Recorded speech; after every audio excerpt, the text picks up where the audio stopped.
Muy buenas tardes, amigos. Los saludamos en un nuevo jueves de Geopolítica en el Atlas, 12 de mayo a las 17 horas en punto, desde la ciudad de Rosario, la provincia de Santa Fe, la República Argentina. Saludando a nuestro coequiper desde la ciudad de Mar del Plata, Luis Gote. Hola Luis, ¿cómo estás? Un gusto ¿Qué tenerte como tal? siempre. Buenas tardes, Gastón. Saludamos a nuestra audiencia y aquí estamos, como vos bien dijiste, ¿no? Desde Mar del Plata, Mar del Plata. entrando ya lentamente a lo que es el invierno, saliendo de de un otoño bastante particular, ¿no? En cuanto al clima. Y también con, bueno, hoy muchas novedades en esta geopolítica internacional. ¿Cómo estamos con la geopolítica? No para la geopolítica de el día a día, ¿no? ¿Qué sería de los geopolíticos del pasado, ¿no? Donde se escribían una carta. Imagínate hoy en día, nosotros le escribiéramos una carta a un geopolítico en Moscú y a otra a un geopolítico en Europa y a otro en Estados Unidos, la recibe dentro de un mes. O sea, ni la tiene que Ya, abrir, tira el ya sobre directamente, porque llega bien. dentro, Imagínate editar un libro. claro, olvidate, Ya cuando te llegue a tus manos, ya ya es está, pasado. claro. Podés tomarlo como antecedente de lo que hoy está empezando o se está iniciando, ¿no? Permanente y continuamente están Conti- cambiando las estrategias y también las relaciones y las alianzas entre países y pero, sectores económicos. pero fíjate qué claro que está esto que vos estás diciendo. Yo hoy a la mañana explicaba que en reglas generales y por supuesto con algunos matices, porque hoy sabemos que la cosa es como muy así por temas y es como muy así por conveniencia y por negocio, pero yo decía, imagínense que hace un año atrás Estados Unidos y los demócratas, con Biden a la cabeza, eran enemigos acérrimos de Vladimir Putin y de Rusia, ¿no? Con toda su concepción ideológica rusófoba. Y hoy en día, yo digo que están espalda con espalda, aunque no lo muestren y aunque no lo quieran decir, de alguna manera Trump y Vladimir Putin son los corderos de la geopolítica internacional, son las ovejas de la geopolítica internacional. Y cuidado que alguien nos va a saltar a la yugular con esto que estoy diciendo, ¿no? Y estoy diciendo soberanistas, estoy hablando de soberanistas, estoy hablando de esta nueva ideología o de esta nueva concepción, porque nosotros ya hace rato dejamos de lado a la izquierda y la derecha, porque si esto hubiera sido en el marco de la Guerra Fría, no podría ser concebible, ¿no? Entonces un ex KGB con un capitalista empresario difícilmente podrían ser aliados y podrían tener algún punto en común, ¿no? Y hoy tenemos un Putin y un Trump que con esa misma característica en el mundo de los soberanistas versus los globalistas financieros internacionales, de alguna manera se vienen dando cuenta y vienen viendo y vienen analizando y deben conversar inclusive de por cuál de los dos van primero, ¿no? Los hechos, ahora vamos a entrar y ahora te doy la palabra para que empecemos a conversar, porque hoy no tenemos invitados, hoy estamos vos y yo mano a mano, Luis. Exacto. Así que hoy la tiene más complicado a Trump en Estados Unidos, ¿no? Los hechos de las últimas semanas han sido, sobre todo de la última semana, han sido No son- reveladores. Pero bueno, decime qué opinás respecto a este comentario. Empecemos el sano debate que siempre tenemos, ¿no? No, a ver, es como los que llevan adelante encuestas, ¿no? Van a las casas, llaman por teléfono, vos armás todo tu esquema y lo presentás a quien te ha financiado esa encuesta. Vos le decís, bueno, el candidato A tiene porcentaje de votos, el candidato B tiene otro porcentaje de votos. Vos vas confiado a las elecciones y es totalmente distinto. Creo que los que hacen análisis geopolítico más o menos le está pasando lo mismo, ¿no? No tiene certeza de lo que está viendo, lo que se está palpando, por más que busque información y datos, son tan cambiantes, tan abrupto y tan rápido todo, que es difícil poder llevar adelante un análisis en profundidad. Imagínate si tenés que asesorar a grupos económicos, dónde tenés que invertir, hacia dónde podés generar o direccionar tu producción. Te aconsejan hace 15 días tengamos cuidado con China porque se puede desatar una guerra militar entre China y Estados Unidos. Y hoy ya están llegando a acuerdos, sobre todo con el tema de los aranceles, ¿no? Han construido puentes mientras nosotros creíamos que se estaban destruyendo puentes. Se fueron construyendo puentes y están en un entendimiento entre China y Estados Unidos. Más allá de que también hay entendimientos entre Estados Unidos y la Rusia de Vladimir Putin. Creo que es difícil, porque es difícil meterse en las lógicas y en el pensamiento de estos tres grandes líderes que tenemos en este siglo XXI, que es Xi Jinping, de Donald Trump y Vladimir Putin. A ver, ahí lo que creo, y como siempre, como decimos siempre, ¿no? En nuestras conversaciones y en el sano debate, ahí no me estoy viendo, no sé qué está... No está saliendo, Sí, ahí estamos. ahora sí, ahora me veo en el retorno. Tengamos cuidado con los temas que tocamos entonces. Claro. El algoritmo funciona. No, a ver, lo que te digo es lo siguiente. Yo creo ahí una pequeña discrepancia en lo que decís, fundamentalmente porque el tema de las encuestadoras es un tema particular porque fundamentalmente está, ya lo hemos visto, y está fundamentalmente orientado al negocio de cada uno, ¿no? Hoy las encuestadoras, vos contratás una encuestadora en cualquier lugar del mundo, lo que han demostrado las encuestadoras es que quien le paga gana, y que eso después no se traduce a la realidad. Pongámosle una cuotita de buena fe a los encuestadores que van honestamente y de buena fe a hacer su trabajo. ¿A dónde le pongo la cuotita de buena fe? En que a lo mejor lo que ocurre, no sé porque nunca he estado en la contratación de una de ellas, pero a lo mejor lo que ocurre es que vienen con el diagnóstico sincero de decirle, che, mirá, entre la elección de Luis y vos, la gente votaría, el 60% lo votaría a Luis y el 40% te votaría a vos. ¿Qué querés que digamos? ¿Querés que digamos que al revés? Y entonces el que la contrató puede decir, sí, bueno, salí, decí eso. Decí lo que más me conviene o acomodar los números a lo que más me conviene. Le puedo dar la derecha en ese sentido. Después, no creo absolutamente en la buena fe ni en la honestidad de las encuestadoras porque sistemáticamente sus acciones han demostrado lo contrario. Digo, más allá de que su discurso y su relato hablen de una transparencia y una honestidad, ellas solas, y no por descrédito ajeno, sino por descrédito propio de sus acciones, han generado que hoy ya nadie les cree. Entonces, a diferencia de lo que podemos ser, independientemente de que vos me dirás, seguramente hay geopolíticos que están contratados y que están pagos, y yo te diría que sí, y que se nota en sus análisis, pero quienes habemos otros que somos del análisis, del estudio, de la información permanente, y sí, después de crear hipótesis.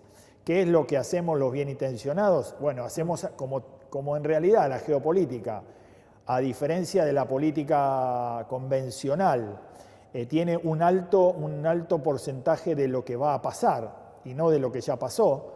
En consecuencia, lo que va a pasar si no tuviéramos una capacidad divina es análisis e hipótesis de laburo en función de la información recopilada.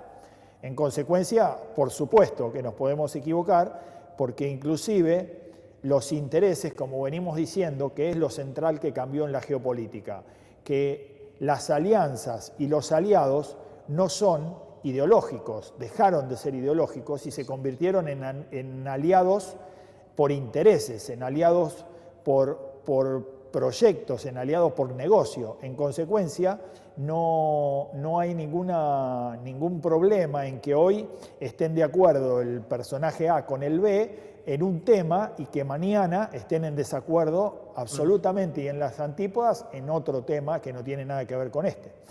Y que aparezca al tercer día un tercer actor y se involucre y mueva las fichas y genere que estos que estaban de acuerdo empiecen a estar en desacuerdo, también es factible. Entonces, esto es lo volátil y lo incierto de la geopolítica de hoy, ¿no?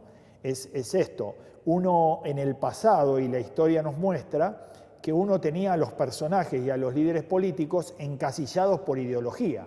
Y en consecuencia vos sabías que, bueno, difícilmente se iban a salir de ese corset que los tenía presos, digamos, ¿no? En consecuencia era muy difícil explicar y recordemos en el pasado líderes políticos que han tomado decisiones en función de la necesidad inminente, en contra o rozando la contra de la ideología, y han tenido que salir a explicar muy bien por qué habían tomado esas decisiones, ¿no? Y hoy en día eso no ocurre. Vos fíjate, mira, ahí me diste pie para hablar de un tema que cada vez está tomando más trascendencia y está pesando aún más en el contexto internacional. Vos bien decías, antes era mucho más fácil identificar a un político con su ideología y a un país también con su ideología. Eso llevaba a que se explicara las posiciones de determinados países de África que votaban en consonancia con países europeos en determinados asuntos de la ONU. Entonces vos ibas a la historia, recorrías un poco y mirabas un poco la historia de esos países africanos y vos sabías que estabas, por ejemplo, en la órbita de Francia y por lo tanto votaban en relación a las decisiones que toma Francia. Vos tenías un político francés y más o menos sabías y conocías cuál iba a ser la política internacional de Francia. Hoy todo eso se ha diluido, todo eso se ha quebrado. Francia ya está irrespetando a Europa. Ya le está diciendo, muchachos, se tienen que ir de acá y si quieren los recursos minerales, vamos a tener que negociarlo de otra manera. Ahora, ustedes quieren, por ejemplo, litio y lo quieren industrializar, van a tener que venir con sus industrias e industrializarlo en el país determinado. El litio no sale en su estado puro, va a salir en baterías y las baterías se van a fabricar en este país. Hace 10 años, ninguno de nosotros podía creer que África pudiera llegar a esa situación. Es más, siempre lamentábamos y nos entristecía ver la situación de África. Y hoy está cobrando una impronta, tiene un empuje y creo que si no existe, no pasa nada raro en esta próxima década, va a superar la economía de la América hispana. Y esto lo hemos hablado con vos ya. Sí, sí, y fíjate la última entrevista, la última reunión de quien hoy Traoré, de quien hoy puede ser tal vez el líder político africano que más en boga está, ¿no? Se ha hecho bastante conocido, fundamentalmente ya lo era, pero fundamentalmente a partir de su última entrevista con Trump, ¿no? Que lo visitó en la Casa Blanca no hace mucho, donde le planteó justamente esto, ¿no? Donde le planteó que había ido a Rusia a reunirse con Putin, fundamentalmente no a aliarse con Putin y no a ponerse bajo el yugo de Putin, sino a buscar una relación comercial soberana con un país que así lo había entendido y que así parecía que lo iba a respetar, ¿no? Y en consecuencia, por eso te digo, el mundo cómo está movido hoy, porque también recibió la aceptación en ese mensaje de Donald Trump, y lo mismo que Putin, no se puso en contra de lo que estaba diciendo Traoré, ¿no? Inclusive Exacto. le habló de controlar, de que de esa manera, fomentando el desarrollo soberano y gestionando y agregándole valor a los recursos naturales de África, iba a generarle sin querer un beneficio a tal vez la política más importante que estaba desarrollando Donald Trump en Estados Unidos, que era frenar la inmigración ilegal, ¿no? Entonces, en ese sentido estuvo el planteo, y como bien vos decís, hoy en día lo que están intentando, lo que se está intentando generar es ese, ¿no? El mundo hoy ya no se divide más en esa ideología que durante tantos años cobró tantas vidas y tanto desarrollo intelectual, ¿no? La izquierda y la derecha, los socialistas y los capitalistas, aunque ahí estábamos mezclando formas de gobierno con sistemas económicos, pero bueno, se había generado toda una movida global alrededor de eso y uno tenía identificado los de un lado y los del otro. ¿Qué cambió en el mundo de hoy? Es que ya no hay más un lado y otro, hay un montón de lados y un montón de otros. Entonces, este es el escenario fundamental. Y acá empieza el tire y afloje de alguien que se pone por encima de eso y con el que hay que batallar. Y nos dimos cuenta, nos enteramos que íbamos a avanzar sobre estos procesos soberanos, que íbamos a tratar de generar un fin del colonialismo y un fin del saqueo de los recursos naturales de los países en el marco de una globalización estrepitosa, ¿no? En el marco de un proceso que inclusive discutíamos días pasados, ¿no? Cuando uno habla de globalización, se puede ir hasta los primeros procesos de la globalización que tienen que ver con la ruta de la seda china, la antigua ruta de la seda china, ¿no? Entonces, cuando uno se va hasta allá, recorre 400 años. Entonces vos decís, che, el proceso de globalización, y bueno, ahora empieza una batalla soberana y una batalla regional y una batalla de desarrollo, yo diría que escapa a los nacionalismos, ya lo venimos diciendo hace tiempo, y que tiene que ver con una defensa de los recursos naturales y de la prosperidad de las regiones donde esos recursos naturales están, que se tiene que enfrentar con un globalismo, sobre todo en el terreno financiero, que tiene una dimensión imposible de enfrentar, o casi imposible de enfrentar, ¿no? Entonces, digo, esto es lo que marca un mundo tan complejo, y esto es lo que empezamos a ver, y el planteo de ahora es decir, bueno, como decíamos recién, ¿no? El Estados Unidos de hace un año y medio no es el mismo Estados Unidos de hoy, no es el mismo, no tiene la misma línea y no tiene la misma política exterior, ni tiene la misma estrategia, ni tiene los mismos objetivos que tenía el gobierno anterior, ¿no? Entonces, esto que nos parecía que solo era fortaleza de los argentinos, que cada gobierno cambiaba su política internacional, hoy le está pasando a la potencia hegemónica del planeta, ¿no? Entonces, tenemos que hace un año y medio, como te decía, una escalada y una nueva guerra fría se vaticinaba entre Estados Unidos y Rusia, donde había que frenar la relación inclusive de Rusia con Europa, el suministro energético, y bueno, y todo esto que comentamos no hace mucho, donde se desarrolló esta guerra energética en Ucrania, fundamentalmente todavía con un fuerte contenido, como decimos, ideológico antirruso de gran parte de los Estados Unidos. Hoy en día tenemos un Donald Trump y un Putin que están empezando a ver y están empezando a conversar y están empezando a interpretar que ese globalismo financiero, que ese poder que tiene nombre y apellido y que tiene cara, porque muchas veces dicen, che, pero ¿eso qué es? Es un poder que nadie conoce. No, sí, tiene cara, tiene nombre, tiene apellido, tiene familia, tiene origen, tiene de todo, ¿no? Es fácilmente identificable. Ese poder está yendo contra los soberanistas y en consecuencia, hoy en día, tan enemigo es Trump como lo es Putin de ese poder, ¿no?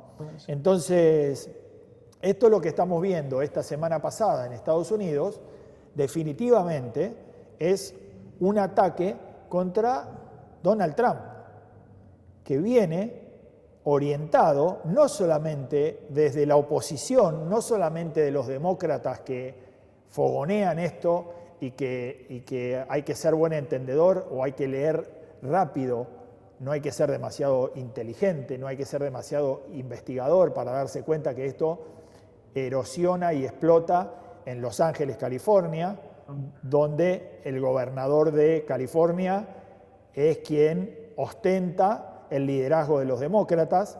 Esto nace allí, no es casualidad, de una manera súper organizada, porque esto también es claro darse cuenta que cuando esto se expande de manera organizada. La gente común, por más enojada que esté, por más descontenta que esté con diversas situaciones, lo que generan es el emergente, pero quien conduce una horda y la organiza, y barricadas, y bomba molotov, y todo el complejo que uno vio estos días en Estados Unidos, evidentemente está organizado y coordinado, ¿no? Entonces, esto es un escenario que se le plantea internamente a Donald Trump, ¿no? Vos fíjate qué llamativo, el año pasado se estrenó una película de mediano éxito, no tuvo las repercusiones que hubieran querido seguramente, llamada Guerra Civil, donde estados, distintas provincias, en términos nuestros argentinos, ¿no? Distintos estados, provincias de Estados Unidos, se coaligan contra el gobierno central. Se produce, como bien se titula la película, una guerra civil y terminan derrocando al gobierno central, que ellos lo consideran autoritario y que iba en contra de los intereses de los propios norteamericanos. Es muy llamativa, sobre todo las discusiones que se generan, los diálogos entre los partícipes, ¿no? Que es muy parecido a lo que hoy está sucediendo y lo que vos estabas describiendo en Estados Unidos, ¿no? Es muy llamativo. Es como que esto es guionado. Ahora, la pregunta es, si el cambio o la contrarrevolución, por decirlo de alguna forma, de alguna manera, contra Donald Trump, o es demasiado tarde, porque creo, por lo menos mi particular punto de vista, es que las reglas de juego han cambiado en el mundo y ya no creo que se puedan modificar y retrotraer a lo que los globalistas habían iniciado hace 20 o 30 años atrás, o vamos a otra forma de globalismo, ¿no? Con la caída de Donald Trump y después, obviamente, si cayendo Trump, también sucedería algo similar con Rusia, la Rusia de Putin y la de Xi Jinping, porque de alguna manera son los que es el trípode de la alianza que ha logrado frenar el globalismo que desde las estructuras que conocemos de Klaus Schwab, el del Foro Económico Mundial, y George Soros, entre otros, han tratado de imponernos, ¿no? Bueno, ahí me gustaría que conversemos sobre una cuestión que me gusta, que estoy en pleno análisis y en pleno desarrollo, y es, veo la lógica de la relación y de la defensa conjunta entre Donald Trump y Vladimir Putin. Creo que está claro, y esto un poco marca la intención tan fuerte que tienen los dos de terminar con la guerra en Ucrania, ¿no? Esto está claro que si los dos actores hoy en discusión para terminar la guerra en Ucrania fueran Donald Trump y Vladimir Putin comiendo un asado, los dos en una mesa, ellos solos, se termina la guerra en 15 minutos. Eso no hay dudas. Donald Trump está totalmente de acuerdo con los 3 puntos que puso Vladimir Putin, fundamentalmente como innegociables para terminar con la guerra. El único punto en el que puede haber algún grado de discusión es con las tierras, cómo se reparten las tierras después del fin de la guerra, ¿no? O sea, como fue históricamente en cada final de cada guerra, ¿no? Quién se queda con qué parte. Pero en lo demás, un poco la garantía de que Ucrania no va a participar nunca de la OTAN y el cerrar de alguna manera una frontera de seguridad para Rusia, Donald Trump está totalmente de acuerdo, con lo cual sería una discusión de negocios entre dos negociantes que a ver cómo se reparten este escenario de tierras y terminaría la guerra rápidamente. Ahora, cuando en la mesa están sentados los ucranianos, que hoy tranquilamente podemos decir bajo un régimen dictatorial, ¿no? Zelensky no tiene absolutamente ninguna, ya podría decirse tranquilamente que no tiene ninguna legitimidad social. Ni la tienen los votos ni la tienen los jurídicos democráticos, con lo cual es un personaje, un líder que conduce los destinos de Ucrania, que se hizo del poder de manera rara y controversial y que se mantiene en el poder aún habiendo vencido todos los plazos, ¿no? Con lo cual, esto que dice Putin, y sin ser quienes siguen nuestra editorial saben que estamos lejos de ser un putinista, pero esto que dice Putin, que estoy negociando con alguien que jurídicamente no representa a nadie, tiene algún visto de realidad, ¿no? de alguna forma es un presidente de facto. Claro, Se exactamente. considera. Se le han extendido el mandato, pero no Sí, es sí. un presidente constitucional. Ahora, si vos llegás a un acuerdo con un presidente de facto que no representa al pueblo ucraniano, ¿quién te dice que dentro de 2 años a elecciones aparezca un nuevo presidente y no respete esos acuerdos? Claro, por eso eso es son un poco los bemoles. Ahora, en el medio, además de la negociación entre Vladimir Putin y Donald Trump, aparece Zelensky y además la OTAN, que son un poco los que no quieren que esto termine, ¿no? Definitivamente en esto hay que ponerle nombre. La OTAN y Sí, Zelensky no quieren que la guerra de Ucrania termine. termine. Eh, Sí. en consecuencia, este es el escenario en el que se está viendo la situación global hoy. Ahora, me cuesta la posición de China, me cuesta el análisis con la posición de China, fundamentalmente porque hay un problema insoluble en la posición internacional de China. Y esto me gustaría que lo conversemos y que le dediquemos unos cuantos minutos, aunque estoy mirando la hora y ya parece habernos pasado más de la mitad del programa, Luis. La mitad. Eh, Pasan volando. te decía lo siguiente, hay un problema que tiene China y que evidentemente en sus últimas declaraciones de diferentes actores, incluyéndolo a Xi Jinping, ellos plantean como visión de China en el mundo un China que aún aumente los porcentajes que hoy tiene en el complejo de la producción de manufacturas del mundo. ¿Tá? En el 100% de la producción de manufacturas del mundo, hoy China ostenta 35%. 35% de las manufacturas del mundo se fabrican en China. ¿Sí? La visión de China es que quiere llegar al 50% de eso. O sea, quiere aumentar eso. Ahora, este es el problema insoluble que va a tener con el resto del mundo. Y no digo con Occidente, digo, esto más temprano que tarde alcanza aún a sus satélites y a sus países, salvo que gran parte de esa producción la focalice en sus países satélites, pero en este escenario, en este análisis, saquémoslo y pongamos Occidente. ¿Cuál es el problema insoluble con Occidente? Es que es el trabajo, es que ellos te quieren vender manufacturas producidas en China, con valor agregado chino, con trabajo chino, y no te quieren comprar más que recursos primarios. Entonces, ese escenario, te termino la idea y ahí intervenís. Ese escenario es insoluble. No hay posibilidades de que eso se mantenga en el tiempo. ¿Y por qué veo, acá te tiro la hipótesis, y por qué veo a un aliado, entre comillas, y como hipótesis, no estoy asegurando nada, por qué veo a que China prefiere al globalismo financiero internacional en lugar de los soberanistas? Y fundamentalmente es porque el globalismo financiero internacional le financia a China los déficits de balanza comercial con los países de Occidente. O sea, si tomamos los últimos 10 años, los 3 o 4 billones de dólares que tiene Estados Unidos de deuda, el 80% se ha generado con China. Con China.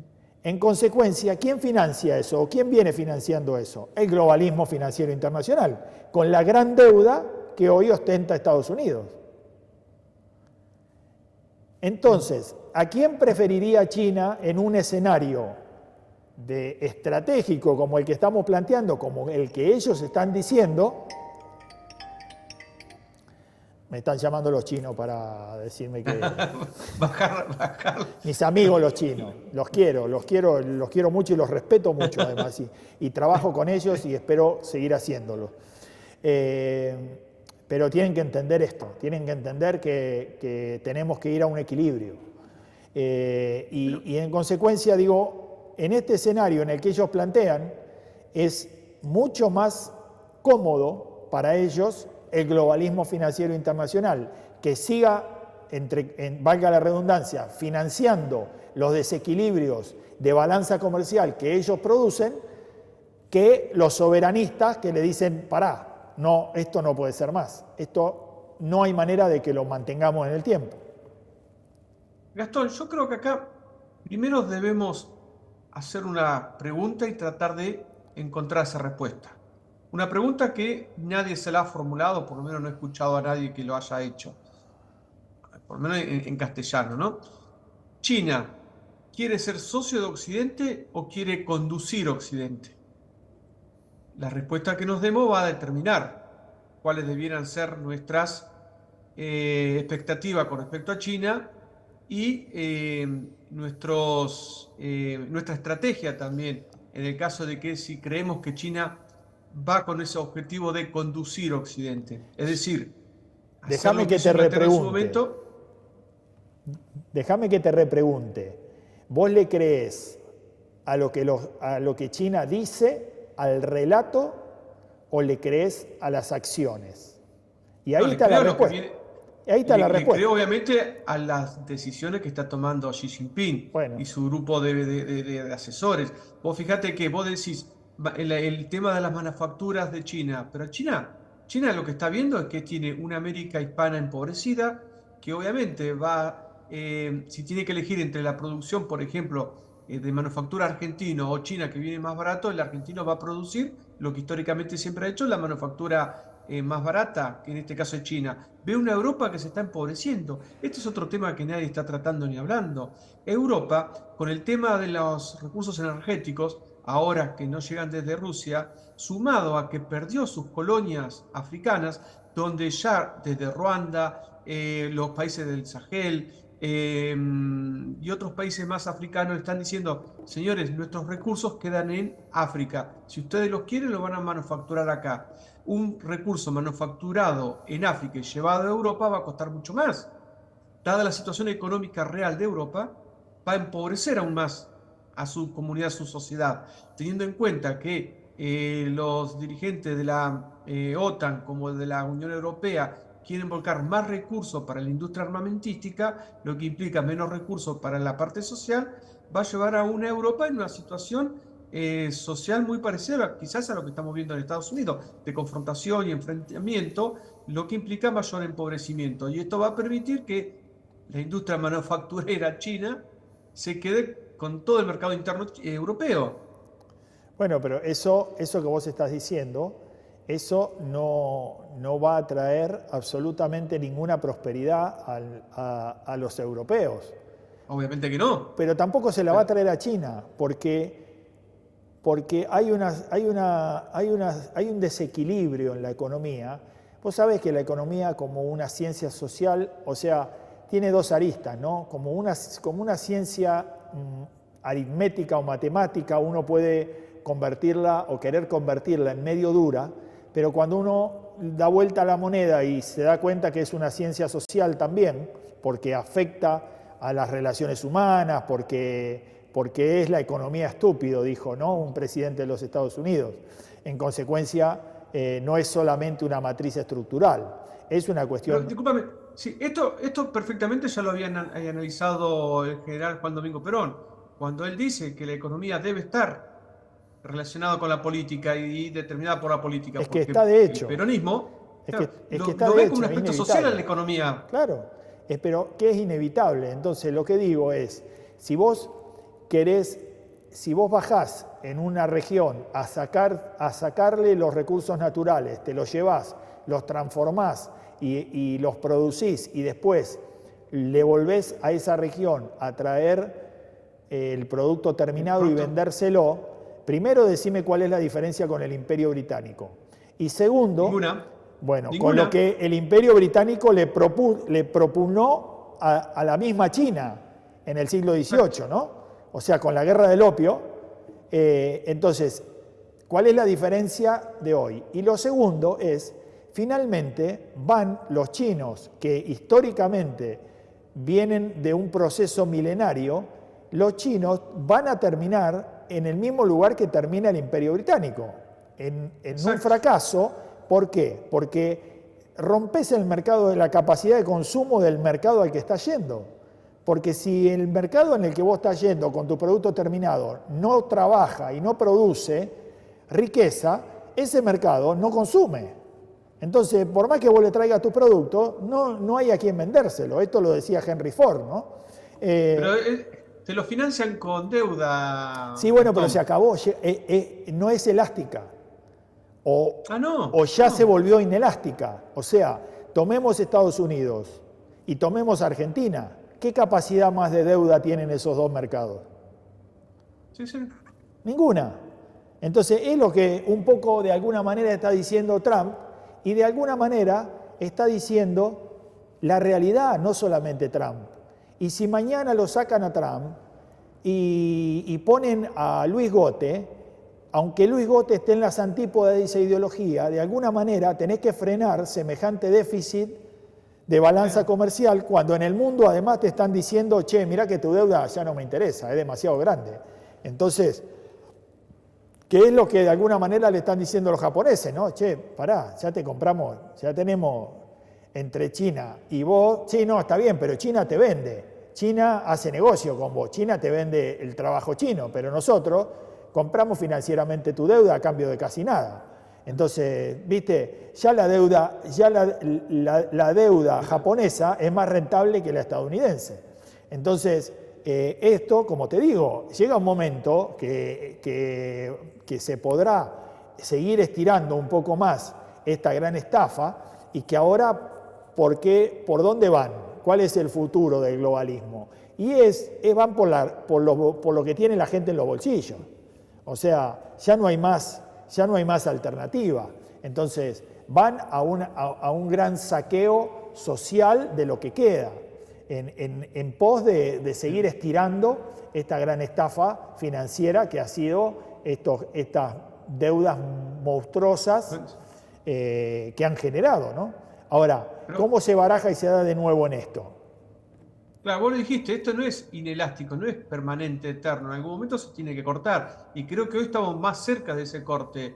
El tema es que no tomen las mismas decisiones que sus antepasados han tomado con una confrontación mundial, ¿no? En una guerra entre distintos países y distintos continentes. Es que Esto esto va a sería pasar. ya... Ahí fuiste a meter el dedo en la llaga. Sí. Pero esto ya lo decía el general Perón en la década del 70. Bueno, Perón veía toda esta situación y él ya bueno, preveía esta situación. perdóname, y sin irnos tan lejos y sin decir que no, o sea, diciendo que sí a lo que vos decís, pero también lo venimos diciendo nosotros hace un par de años, ¿no? Exacto, sí, ¿Eh? sí. Venimos diciendo absolutamente esto. Ahora, ¿esto qué ocurre?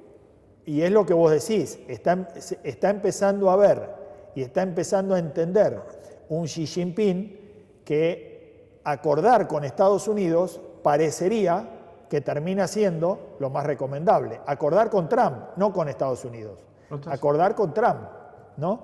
Y un poco ahí parecería que ahí mis amigos los chinos están tratando de diversificar un poco el impacto que generaría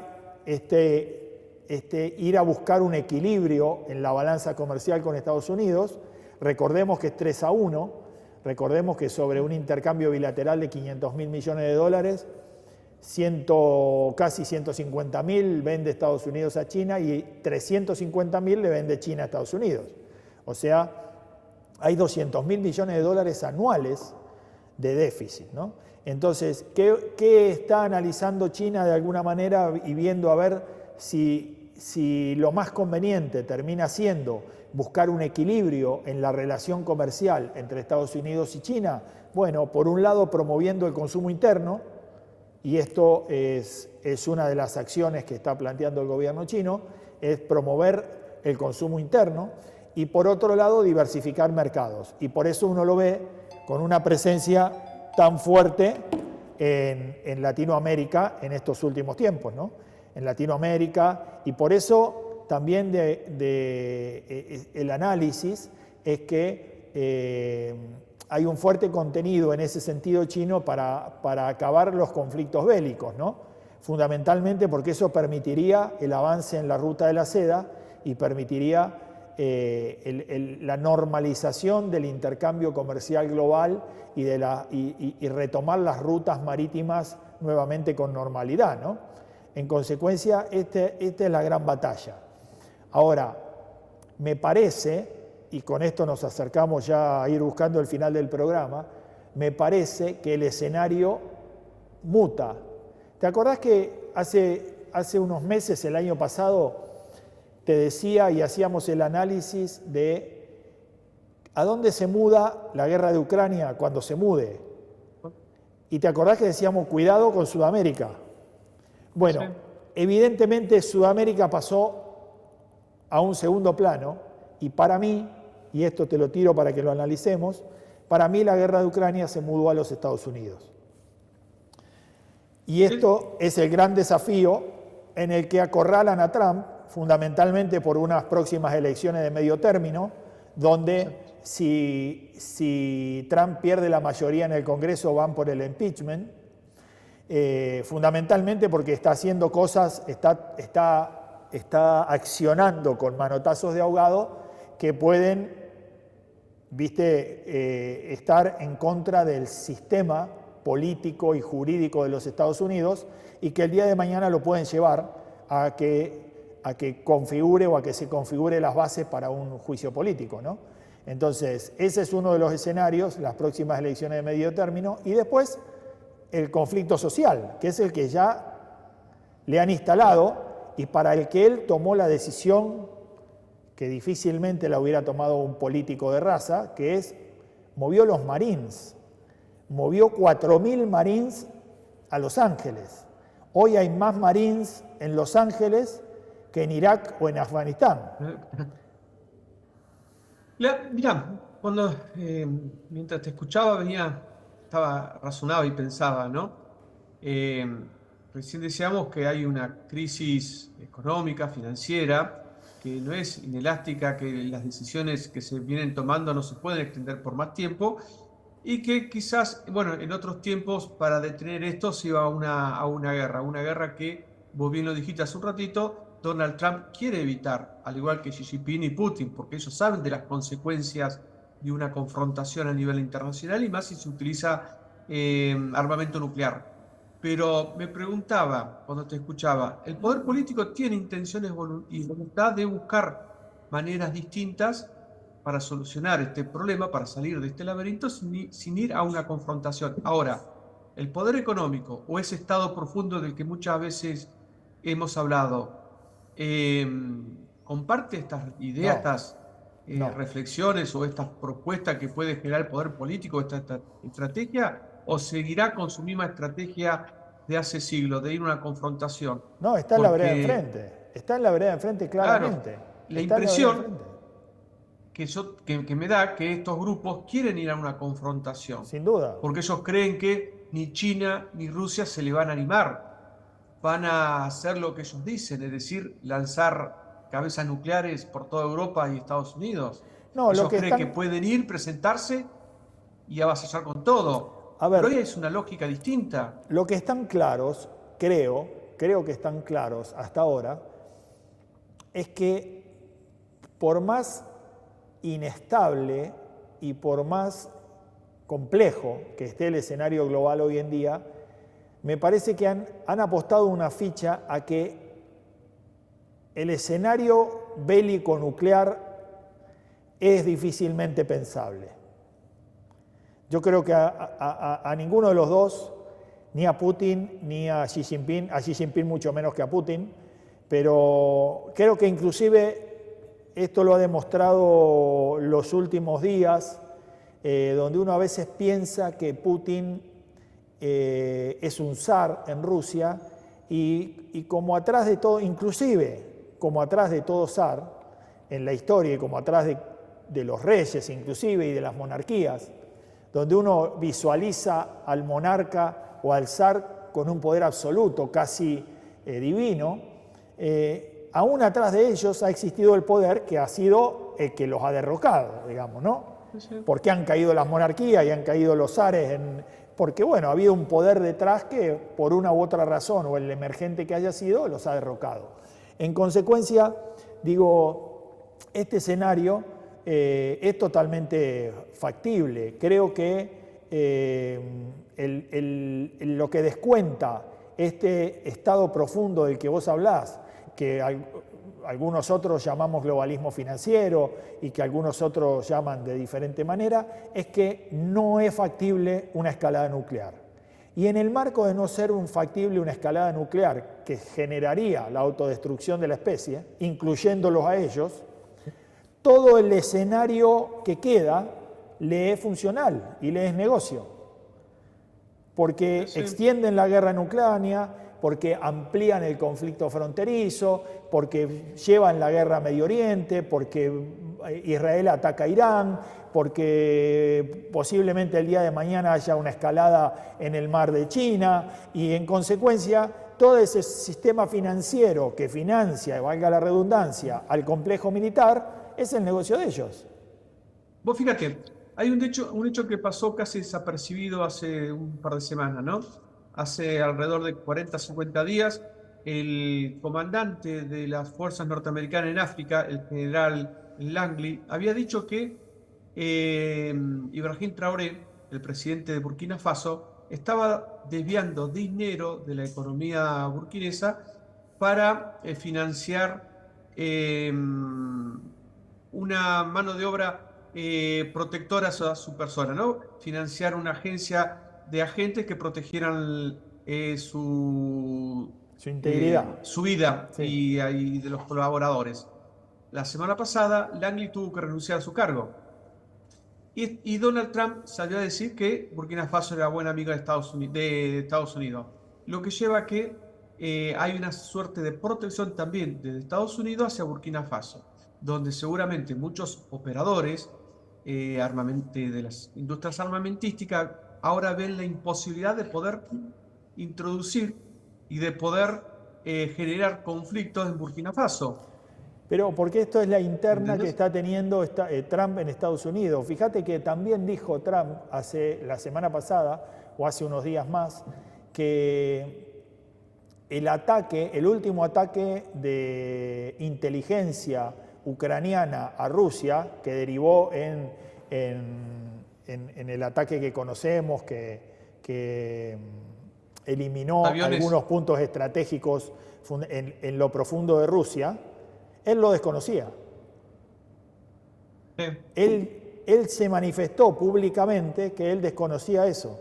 En consecuencia, está diciendo entre la Casa Blanca, la CIA y el complejo militar no hay puentes. Exacto. Y con la TAN tampoco. Claro.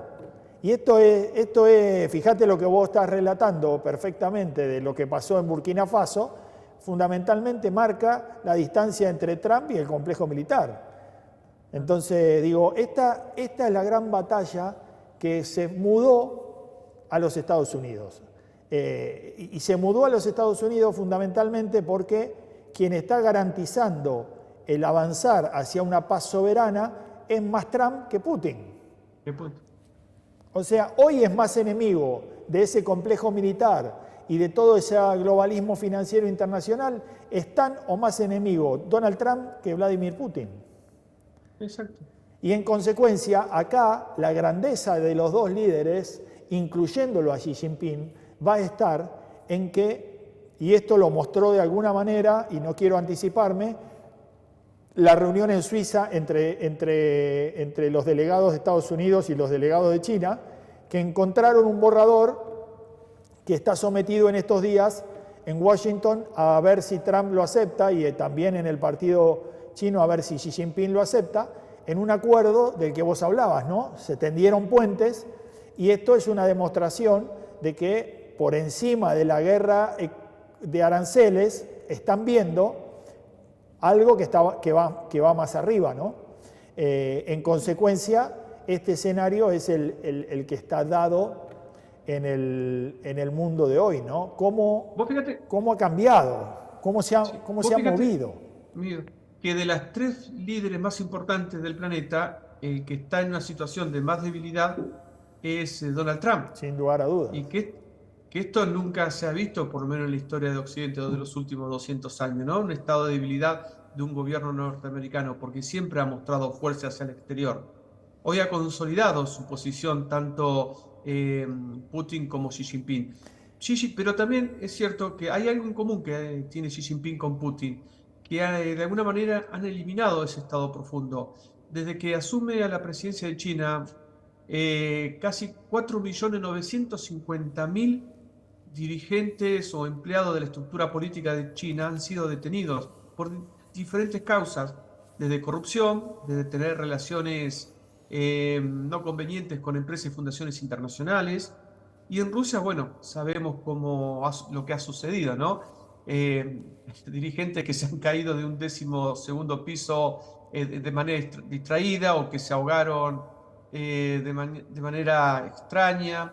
Y obviamente que en Estados Unidos este tipo de decisiones no se toman por una cuestión de, bueno, respeto a la legislación y hacia los principios democráticos y demás. Pero sí Luis, es cierto que el sí. estado profundo no es tan profundo tanto en Rusia como en China. A ver, ahí lo que quiero dejarte y ya nos quedamos sin programa. Ahora no me estoy viendo. Ahí está. Sí, ya estamos cerrando, nos quedamos sin programa, Luis, como nos suele pasar. Lo que te dejo abierto para que lo veamos, porque esto el jueves que viene nos encuentra capaz que en una situación bastante parecida o capaz que en un escenario totalmente distinto. Pero lo que voy a dejarte abierto es esta pregunta, ni siquiera una afirmación.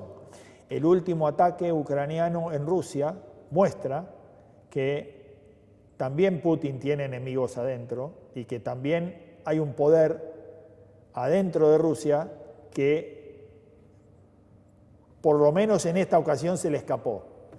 Esto es un escenario que todavía no hay explicaciones, pero hay una movida de inteligencia, o hubo una movida de inteligencia para llegar a los objetivos que llegaron, que todavía no tiene explicación y que todavía no hubo ningún culpable o no hay nadie arriba de la parrilla. Esto, bueno, va a pasar, van a pasar sus días. Convengamos que ayer o antes de ayer Rusia tomó represalias de aquel ataque, se toma sus días y sus semanas de pensamiento y de estrategia. Vladimir Putin y su equipo no son de al otro día resolver o accionar, pero esto muestra claramente que hay una situación ahí que también, como todo, ¿no? Nadie tiene el poder absoluto en esto. Entonces, cuando hay intereses detrás, no siempre uno conforma a todos. Así que bueno, no tenemos más tiempo, Luis, se nos acabó el programa. No sé si querés cerrar, decir algo y ya terminamos por hoy. Igual dijimos un montón de cosas, ¿no? Me pasó muy rápido. No, esperando la próxima semana a ver con qué escenario nos encontramos para empezar a debatir, ¿no? Y posiblemente tengamos un invitado para que nos acerque un poco más hacia lo que es la realidad africana, que es la África profunda que desconocemos, ¿no? Porque tampoco hay mucha información y los medios tampoco nos brindan mucha información de lo que es África. Creo que es el continente del que se va a hablar muchísimo a partir de la década siguiente, la próxima década, y que lamentablemente va a ir en desmedro de los intereses y de las necesidades propias de la América hispana. Creo ahí, Luis, y ya cerramos ahora con mi comentario, y no te voy a dar, te aviso porque el que avisa no traiciona, no te voy a dar la palabra para que repliques esto, sino que lo vamos a dejar picando, porque lo pensé durante muchas horas, pero finalmente me decidí a darle un tiempo al tiempo, como alguien alguna vez le dio tiempo al tiempo y eligió el tiempo en lugar de la sangre. Vamos a darle tiempo al tiempo desde acá de Geopolítica en el Atlas, pero te digo que, en mi humilde opinión, todo este contexto internacional del que estuvimos hablando se hizo presente en las últimas 72 horas en la República Argentina. Esta es mi reflexión final, te lo dejo para que lo pienses, para que lo mastiques y para que veamos cómo avanza en los próximos días. pero tengo la clara convicción y el análisis de que esto irrumpió en la Argentina en las últimas 72, en las últimas 48, como quieras, vos me estás entendiendo y creo que el común de la audiencia también. Así que lo dejamos acá y esperamos el jueves próximo encontrarnos nuevamente desde el Complejo Cultural Atlas, en el que siempre resaltamos, ¿no?, la libertad. Esto verdaderamente es libertad con responsabilidad, ¿no? Nos hacemos cargo de lo que decimos. Siempre decimos que podemos equivocarnos en nuestro análisis, lo hacemos de buena fe, no trabajamos para nadie, y el Complejo Cultural Atlas, esta gran institución, nos da todas las libertades para que digamos lo que nos parece, lo que analizamos, y que, por supuesto, nos hagamos responsables. Así que te mando un fuerte abrazo, Luis, que tengas una buena semana. Otro para vos. A ustedes también, que tengan una buena semana, que esperamos encontrarnos con ustedes el jueves próximo y que Dios los bendiga, como siempre, el que está por encima de todos nosotros.